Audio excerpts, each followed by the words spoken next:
అదే RTV app వార్తల్ని క్షణాల్లో చదివే అవకాశం ఉంటుంది. ఒక న్యూస్ పేపర్, ఒక టెలివిజన్ ఛానల్ మీ చేతుల్లో ఎప్పుడూ ఉంటాయి. భారత రాజకీయాల్లో ఈ దేశంలో కమ్యూనిస్టు పార్టీ, కాంగ్రెస్ పార్టీ రోజు రోజుకు దిగజారిపోతున్నాయి.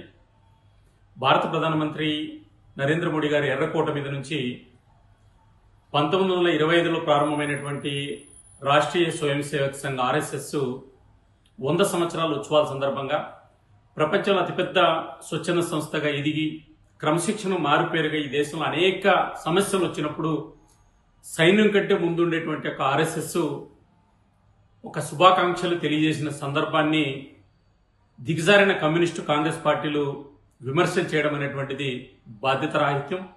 1925లో RSS ప్రారంభమైంది. 1925లోనే కమ్యూనిస్టు పార్టీ CPI కూడా ఈ దేశంలో ప్రారంభమైంది. 100 సంవత్సరాల్లో కమ్యూనిస్టు పార్టీ కనుమరుగైంది.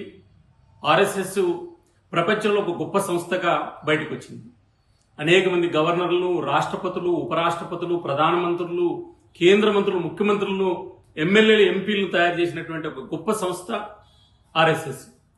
కమ్యూనిస్టు పార్టీలు ఈరోజు CPI పార్టీ నారాయణ గారు కానీ, కేరళ ముఖ్యమంత్రి పినరయన్ కానీ సమాధానం చెప్పాల్సిన అంశం ఏంటంటే, చైనా భారత్కు వారొస్తే చైనాకు మద్దతు ఇచ్చేటువంటి కమ్యూనిస్టులు మీరు, ఈ దేశ ద్రోహులు.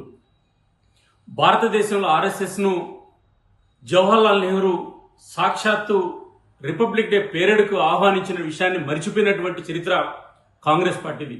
కాబట్టి దేశద్రోహులుగా మారినటువంటి కమ్యూనిస్టు, కాంగ్రెస్ పార్టీలు ఈరోజు RSSను, నరేంద్ర మోడీ గారిని విమర్శించడం సిగ్గుచేటని చెప్పి ఆంధ్రప్రదేశ్ భారతీయ జనతా పార్టీ గుర్తు చేస్తుంది.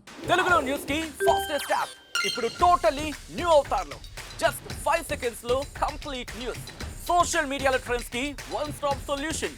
Live TV app voice search option తో ఇప్పుడే డౌన్లోడ్ చేయండి లేదా అప్డేట్ అయిపోండి. యాప్ లింక్ డిస్క్రిప్షన్ లో ఉంది.